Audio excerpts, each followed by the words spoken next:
الحمدللہ رب العالمین والصلاة والسلام علی سید الانبیاء والمرسلین۔ میرے پیارے بھائیوں اور بہنوں، الحمدللہ قرآن کریم اللہ تبارک و تعالیٰ کی وہ کتاب ہے جو حق اور باطل کے درمیان واضح فرق پیدا کرتی ہے۔ یہ کتاب بندے کے دل و دماغ دونوں کو جگاتی ہے اور اسے سوچنے پر مجبور کرتی ہے کہ وہ کس راستے پر ہے۔ پچھلے آیت میں اللہ تبارک و تعالیٰ نے چیلنج دیا کہ اگر تمہیں شک ہے کہ یہ قرآن اللہ کا کلام نہیں تو اس جیسی ایک صورت بنا لو۔ اور اب اس آیت میں اللہ تبارک و تعالیٰ ان منکروں کے انجام کو بیان کر رہا ہے جو باوجود دلائل کے اس چیلنج کو قبول نہ کر سکے اور پھر بھی ضد اور انکار پر قائم رہے۔ آیت نمبر 23 میں اللہ نے فرمایا فَأْتُوا بِسُورَةٍ مِّن مِّثْلِهِ، یعنی اگر تم سچے ہو تو قرآن جیسی ایک صورت لے آؤ۔ اب آیت نمبر 24 میں فرمایا جا رہا ہے اگر تم ایسا نہ کر سکو اور حقیقت یہ ہے کہ تم کبھی نہیں کر سکو گے تو پھر اس انکار کا انجام سنو۔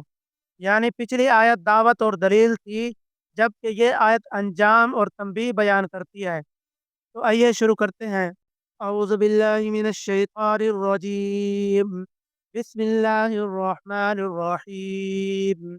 فَإِن لَّمْ تَفْعَلُوا وَلَن تَفْعَلُوا فَاتَّقُوا النَّارَ الَّتِي وَقُودُهَا النَّاسُ وَالْحِجَارَةُ أُعِدَّتْ لِلْكَافِرِينَ۔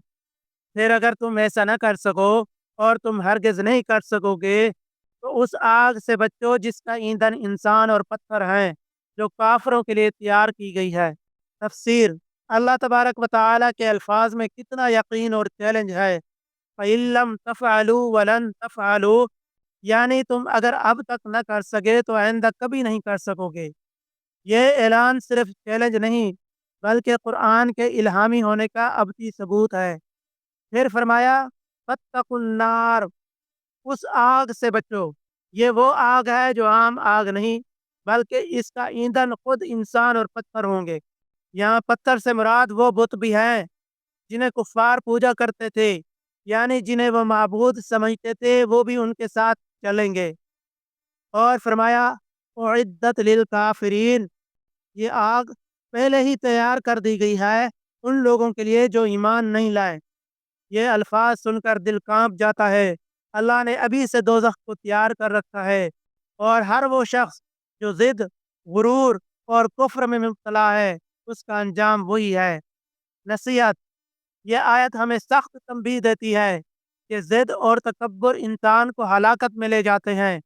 آج بھی بہت سے لوگ قرآن سنتے ہیں لیکن دل میں ضد رکھتے ہیں کہ ہم نہیں بدلیں گے۔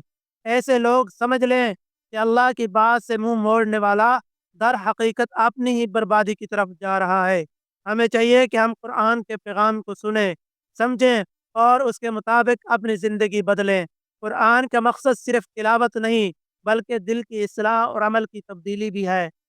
تو یہ آخر میں دعا کر لیں، اے اللہ ہمیں ضد اور ہٹ درمی سے بچا، ہمارے دل کو اپنی بات کے لیے نرم کر دے۔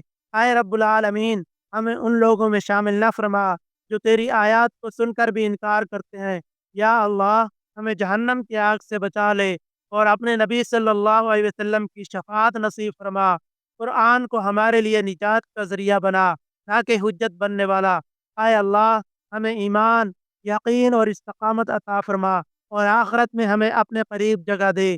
آمین یا رب العالمین۔ وآخر دعوانا الحمد للہ رب العالمین۔